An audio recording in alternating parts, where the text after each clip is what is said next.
Thanks for joining us today on Cece and Doc Talk, where we talk about everything under the sun. You never know quite what you're going to get, but you'll always be entertained.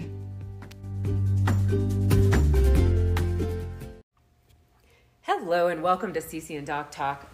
We are calling this episode the Cancer Hangover.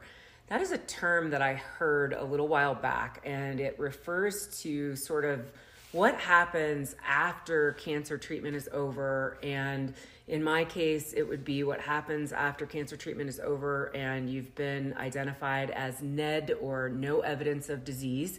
What I like to call cancer-free, but doctors hesitate to call it that. You might know it as remission. But there's this whole thing that happens after you've gone through treatment. And in my case, it was almost a year of treatment, chemotherapy, radiation, and 2 different surgeries. And for those of you who are just joining us, I was diagnosed with stage 3B rectal cancer in November of 2021, spent the whole of 2022 in cancer treatment, and now gratefully cancer-free. And Doc and I are now looking at the transition from that mode of being into a whole new mode of being. Plus, we have a couple of other things going on in our world, such as we retired during this time. That was part of our plan anyway, to retire early, but we also did it because at that point, cancer treatment sort of precipitated that, and we decided life was too short, and so that was time. So what I'm going to do is punt to Doc, and what I think we should just start out with is kind of a brain dump of like, what all are we referring to in our world when we talk about the cancer hangover? Like, why is it such a thing? It's interesting because I'm still stuck on the word hangover. Yeah, we don't have those other kind anymore. Well, and I'm still trying to understand what do we mean by this concept, and so looking at how do we transition into what we would try to consider, the new normal. I mean, going from the survival of COVID, everybody's trying to come up with a new normal there, but then you got cancer on it, and now we have a new normal there, and then we retire, and we got a new normal there. So, you and I don't even know that we can call anything not only a normal, but even a new normal yet. We don't even know how to behave or who we are right now, and I don't know my role anymore. At one point, I was spending so much time at my job and on the road. And next thing you know is I'm home all the time and I'm helping as a care partner and doing a lot of the cooking and building of the fires and the groceries and all that. And next thing you know is you're now able to help. And I'm like, not only have I, lost my identity, because I'm no longer leaving my job, because I was always known as that, that corporate person. Silly me, but no, it was a great thing. And now I'm trying to, just figure out what do the days look like? And, here's a great example. We come home from just a trip up to Pueblo where we go for the follow-up doctor appointments, and when we're up there we get a bunch of groceries. And this last time we came back, and then in the last couple of trips that we've been on, we come back and you're like, no, I can help unload the van and all the groceries and put them away and all this stuff. And I'm like, oh yeah, cool. But I wouldn't have thought that you were in that position to just grab these bags and help, because for so long, every time we came home from Pueblo, you always had some sort of bag hanging from you of some sort because of the cancer treatment. Yeah. There was, chemo bags or the ileostomy. There was always something. And so you would just get in the house and lay down. Or I just may not have any energy, right? You didn't have the energy. Yeah. Or you had cold sensitivity, so you couldn't be out there even if you wanted to. Right. And now all of a sudden you're like, no, I got that. And I'm like, and you're like, no, I got that. And I'm going to cook this and I'm going to do that. And I'm like, oh, yeah. And even the other night when I said, hey, can you run upstairs and turn that light off before you sit down? I wouldn't have done that over the last year. Right. I would have just ran up because it would have been so much energy for you to run up the stairs and turn off the light. Right. So I'm trying to figure out asking for help, the cooking side of things. You're now in the kitchen and I love it. So I don't know what you're talking about with a hangover. I just need the hair of the dog. Let's get over this. Well, and I think too, it's not, I think you could refer to it as, it doesn't have to be a cancer hangover. I think anytime a major life event happens, especially like catastrophic illness or potentially catastrophic illness, that could qualify for a, fill in the blank hangover, right? Or even, corporatron hangover, leaving your job hangover. And, for me, I think too, you're signaling me. Do you have something you want to interject there? I finally can relate it to something, so I didn't want to cut you off. No, go. But when we would do our programs around change management, the whole William Bridges model, right? You're cruising along and then all of a sudden something happens, something changes, and you end up in this bewilderment zone. And we as humans don't do well in this bewilderment zone. We then want to get to the new beginning quickly. So if it's this big cavern that we have to, traverse, if I'm using the right words there, I don't know, I'm trying to make this shit up as I go here. But I mean, Chasm? Oh, like a chasm, a big like chasm. We gotta build a bridge or Yeah, something? we got a big chasm. Okay, Thank I'm you. with you. Or I look at it as more like the Grand Canyon. All of a sudden, you look at the horizon and it all looks flat from a distance, but you get up and there's like, whoa, okay, we got to go on a different journey here. So you go down into the canyon and then back up the other side. If you have to, it's this bewilderment zone. You have to traverse that area separately, and you can't just skip it. Yeah, right. We can't just It's go, kinda hey, like- I'm going to skip over the Grand Canyon, right? It's kind of like grief. You can't skip a stage and expect to be just fine No. tomorrow. Same with the bewilderment zone. You have to live there for a while. So is that what you mean by this? I guess maybe that's my... I think that's part of it. There's also this sort of... there's this kind of residual fatigue, and I don't necessarily mean physical fatigue. There's like a residual sort of mental fatigue, and I think you can relate to this. That relates to a hangover. Yeah, exactly. So I've heard. Right. You would know nothing about that. No. Which I think you can relate to the residual fatigue, if nothing else, from the standpoint of your work world. So, you leave your work world. I mean, you're still, I'm sleeping. Right. I think I'm catching up on so many years of sleep, and I don't have anything that I have to get up in the morning for. So I'm finding myself staying up later and sleeping in the mornings. Right. So you have physical fatigue, but I also think there's mental fatigue. So for instance, in my case, so, we went through all this treatment and, we got the all clear, which was a fantastic day. And yet there's still surveillance, right? So that brings up that whole, mental anxiety, et cetera, piece from time to time. And, you work really hard to stay centered. And as most of our listeners know, I went through a very mental, spiritual, metaphysical journey along with my physical journey this last year. And, and I'm continuing to work really, really hard at staying centered. But as we found out recently, go and spend 53 days with family, and you realize that when you're in your bubble, staying centered and even keel and it is really easy, but get into family dynamics and get Change around the environment. Yeah, change the environment and get Change around the routine and all that. Yeah. get around people again, just in general, get around people again. And it sort of throws you off balance because you know how to do it within a controlled environment.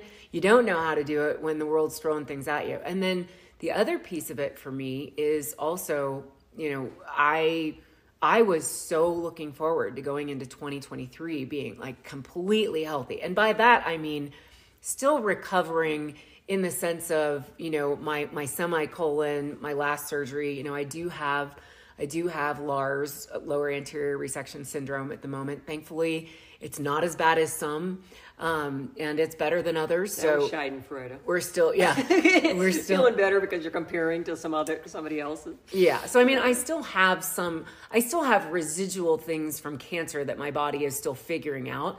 That was an expectation, but, I really expected to go into 2023, like super healthy and like, woohoo, like ready to tackle the world. And right before the holidays, I ended up with a frozen shoulder or adhesive capsulitis, which most of you don't know because I haven't advertised it. And you look like Nemo. I do. You get a little arm that you can.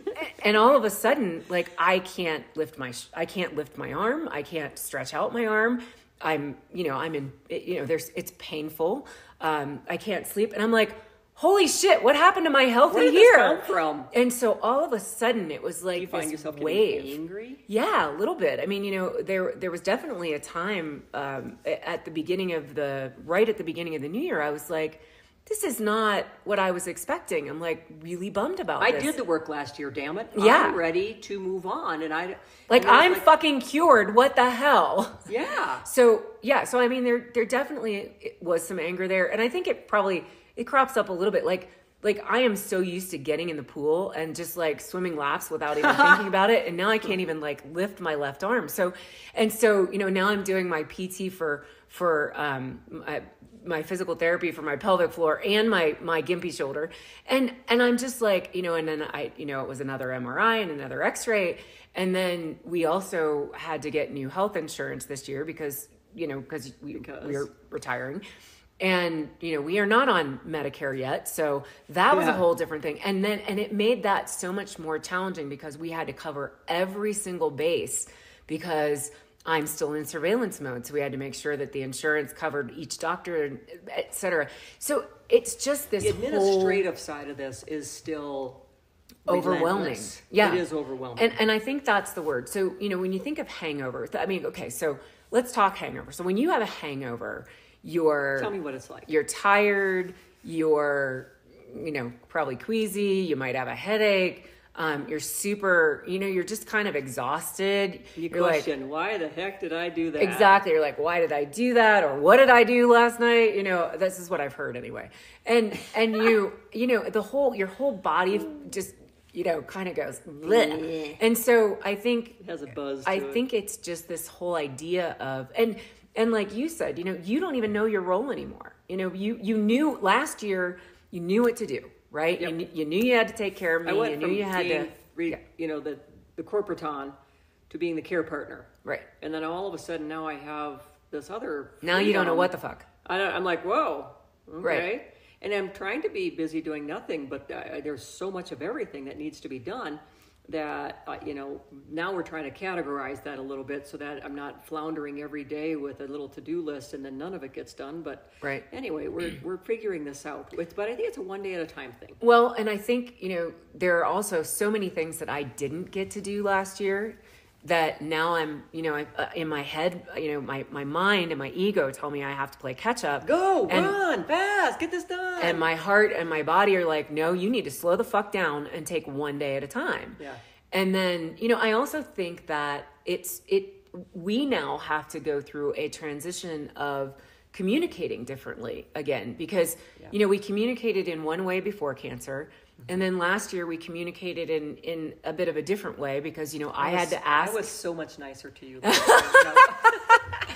I mean, I had to ask for help, which isn't something I'm normally good at. So, that was humbling. And yet I learned a lot from that. But now, you have to be careful not to step in and do something while I'm trying to do it just because you're used to doing it. Mm-hmm. And I have to step back and remember that you're used to doing it. So it's okay for me to say, hey, I've got this.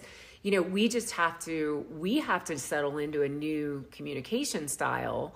And, Insight Timer, there's some courses on Insight Timer that have been super helpful with that. Insight Timer is our favorite meditation and just sort of overall happy person app. Yeah. I mean, there's just so much. And I'm not saying that other people don't, I think what I am saying is other people do end up in these spaces, right? Mm-hmm. Anything that's traumatic that happens to you, anytime you have, a major life event, and I actually kind of love the term hangover. I just think it's super appropriate. Because there are some days when I'm like, I am cancer free. I'm alive to thrive and I'm still tired. What the fuck? I mean, don't you feel like that? I kind of am still stuck on the hangover as a description for this, because there are days that you just feel like doing nothing. And then hangover's a good excuse to do nothing day, right? Right. Sometimes that's the only time people give themselves permission. Well, that's an interesting thing because going into this whole cancer thing, we've pretty much, for the most part, stopped drinking. Mm-hmm. And so maybe I should go have a drink and have a hangover, and then I can just sit around and do nothing, and I have a good reason for it. You could try that. Yeah, I have a feeling it probably wouldn't take much. It probably wouldn't take It wouldn't much. take much. Yeah, we haven't had a whole lot of alcohol in the last year. So I don't know. And that's an interesting change too. Talk about that bewilderment zone. What I realized is sitting on the back patio, I always like to have, the sunset glass of wine or a beer in my hand, and I'm just as happy having something else in my hand, and that could be a cup of hot tea or even just water sometimes. Mostly I like the hot tea or something. But it didn't have to be a drink. And so there's just so much transformation that's happened this last year that I don't know what's permanent, what's real, what's going to stick. Right. What do we want it to be? Right. And again, like you said, we got a chance to be with family, and all of a sudden, and it was wonderful. I mean, it was so wonderful to have that luxury. I loved it, but I also, for me, I realized again, what are these old habits that just creeped right out? I mean, again, I mentioned on a previous podcast, my portion control was just gone when you have all this good food available. You and I split when we're in a control environment. We split a meal, but when it's available, I'm like, ooh, yeah, I'm not splitting with you with this meal. So I don't know, where are we going with this? What does this mean? Well, I just think that we have to be gentle on ourselves. Yeah, no matter what? I absolutely think that giving ourselves grace through this time is really important. And if you're somebody going through this, grace. I love that statement. Give yourself grace, and I do think that we have to give ourselves time. I mean, I am not even 6 months from my last surgery, and yet because, and we've talked about this before, you and I have terrible work habits. We sometimes get in that mode of everything is priority, everything must be done now, and we add many, many things to our to-do list, and we create a lot of chaos in our world. And we were forced last year to not do that.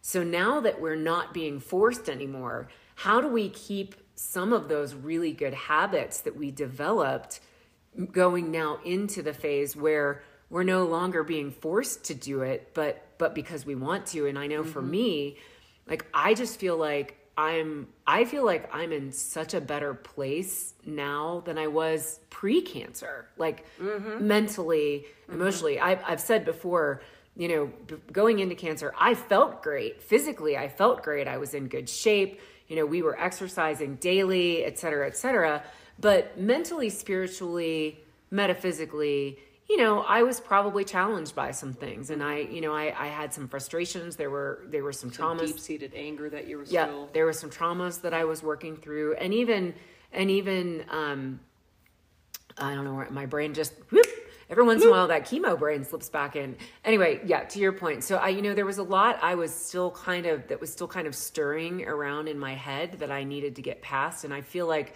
I've made that step. I don't want to lose that progress. Like, I don't want to go backwards. And I also know that for my health, and to keep cancer away forever, ever, and ever, that I need to continue on the path that I'm on now and be that more centered spiritual person. Because it's so much better for me. So I think from your perspective, like, what do you see that you want to, maybe this is that whole keep doing, start doing, stop doing? Well, that would be a good thing to do with this right now. I experienced something today for the first time, and it was really cool. I had some work stuff that I had to do this morning, and I don't know, I kind of some actual client stuff that came up this morning. And let's just say to the new part. Let's just say that as of this week, we are now semi-retired, but that's a whole different podcast. Go for it. As soon as I wanted to get the proposal out the door, and as soon as I did, I had a blank slate for what else needed to be done today. And there were some things that I wanted to get done. We had a hot tub that needed to be drained and refilled after being gone so long.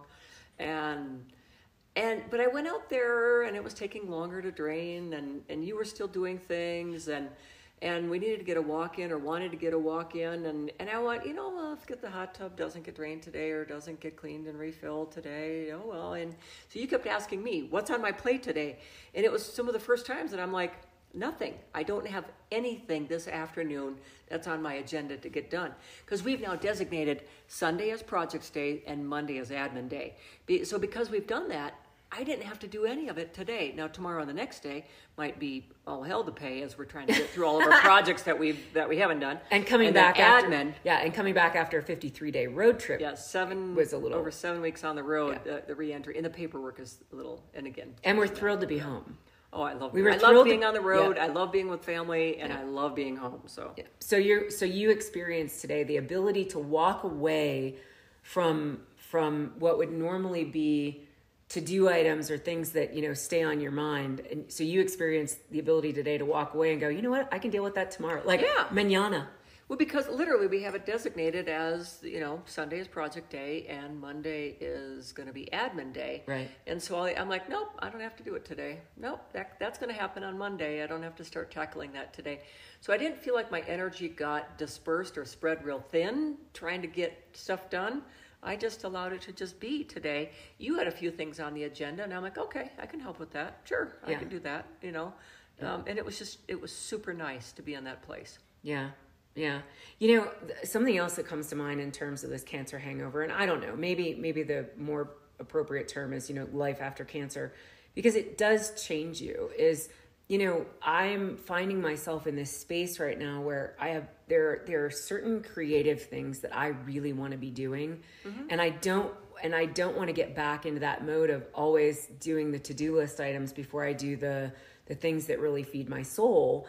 And in doing those things, I'm also looking at, how do I give back to the cancer community? Like, how do what information and knowledge and experience have I gained over the last year, and how should I share that with others? Should I be sharing that with others to help them on their path? And if so, what does that look like? And so that takes some of my time too. Like, I'm just like, and then there's the whole idea of, thinking to myself, I am lucky enough to be cancer free today. Mm-hmm. And I recognize that so many other people aren't that lucky. And rather than getting caught up in the swirl of guilt that could create, that survivor's guilt, is to find a way to channel that into something that's useful and meaningful. Mm-hmm. And so I do think that's part of this whole thing is... So you're feeling a calling of being able to do something related to this cancer journey and giving back, and whether it's,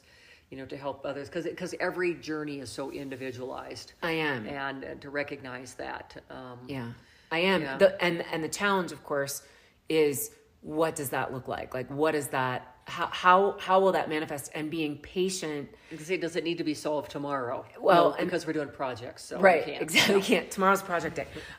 Tomorrow's not a thinking day. Well, and because I am a person with ideation, so I have a million ideas on how to do that. But I don't want to go out and chase 20 rabbits.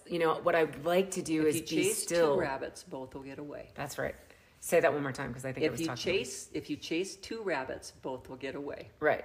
So I don't want to go chasing 20 rabbit ideas on how to. Thank you for clarifying. They're just ideas. Right. Okay.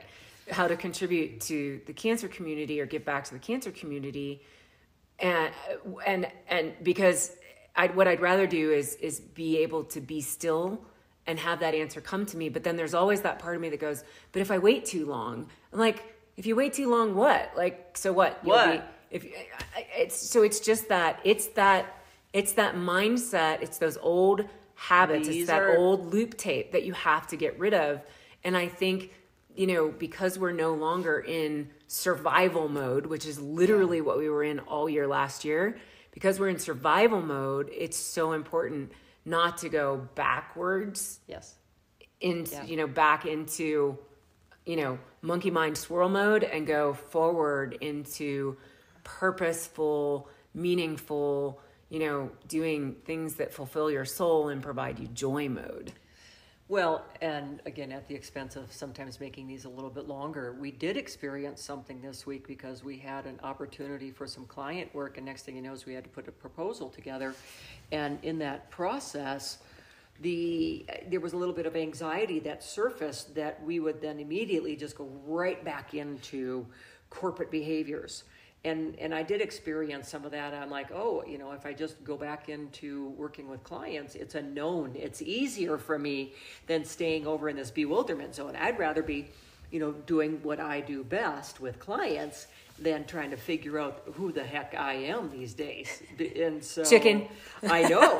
And I'm like, hey, I'll take this gig. I'm going to put together a proposal and I'm going to spend the next 3 days working on it, And you're like, what? And I'm like, we did sure? question it quite a bit. Yeah. So I think that was an eye-opener to go through the process, wondering, were we being tested, or do we really want to still do some of this work? Right. And I still want to do some of it. I don't want to do it, 20 hours a day. Right. And I think we made the right decision.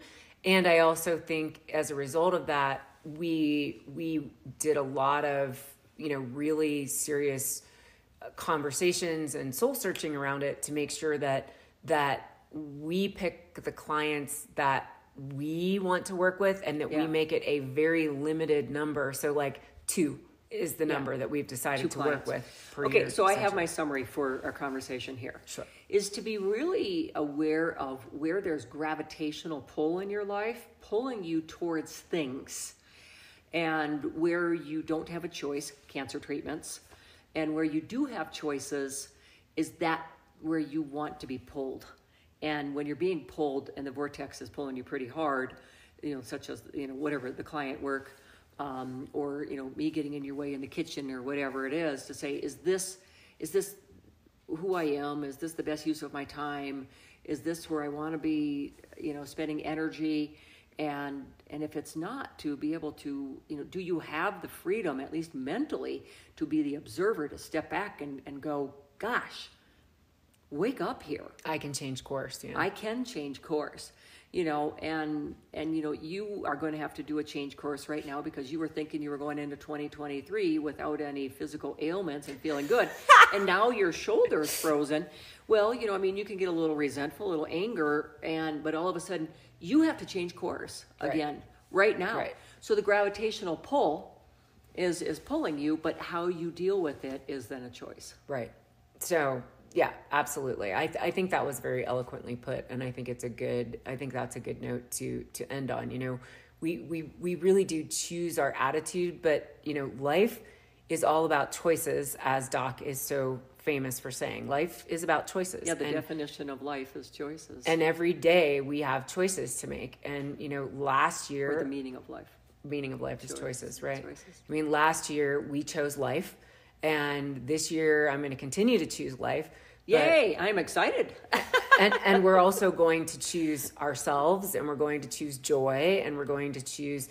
And I'm not going to lie to you, it's not always easy. And so all of us are a work in progress. And I think that's where I would leave this: is it's okay to be a work in progress. Aren't we always? Yeah. One step at a time. Have a wonderful, wonderful rest of your day or evening or whatever's in front of you.